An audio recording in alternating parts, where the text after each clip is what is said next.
Menara Condong Teluk Intan. Ia telah dibina di dalam tahun 1885 oleh kontraktor Leong Chun Chong. Asalnya menara ini menempatkan sebuah tangki air untuk dibekalkan ke bandar ini sekiranya berlaku kemarau atau kebakaran. Ianya juga pernah berperanan sebagai penanda waktu dan penunjuk arah laluan kapal ke pelabuhan Teluk Anson suatu masa dahulu. Teluk Anson adalah nama asal bagi Teluk Intan.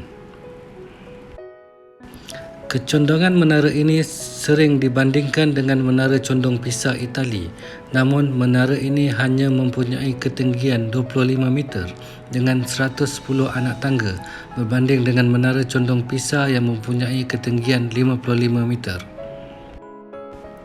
Menara ini mempunyai seni bina yang berkonsepkan seni bina sebuah pagoda. Dari luar, menara jam ini kelihatan seolah-olah sebuah bangunan 8 tingkat, tetapi sebenarnya hanya 3 tingkat sahaja.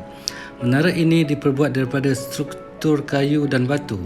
Lapisan bawah bangunan ini berukuran garis pusat 13 meter dan semakin menguncup ke atas berukuran garis pusat 8.2 meter. Kini, Menara Condong Teluk Intan hanya berperanan sebagai menara jam.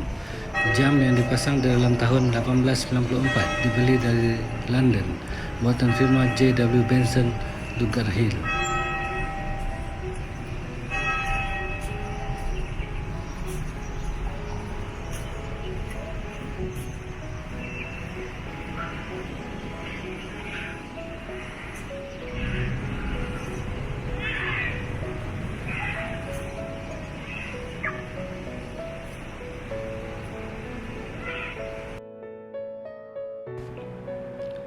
Kerajaan Malaysia telah mengiktiraf Menara Condong Teluk Intan sebagai warisan kebangsaan.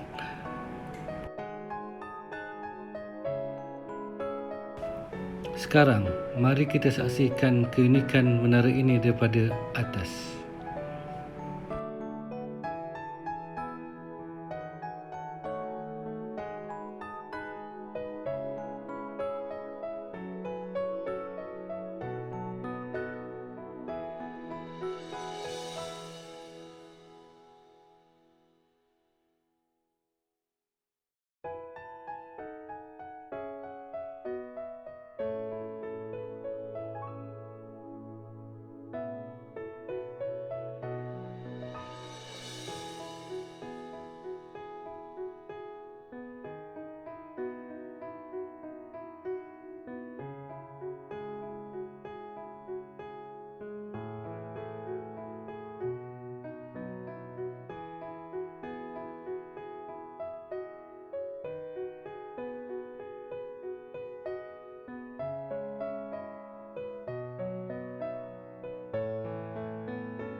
Sekian, terima kasih kerana menonton.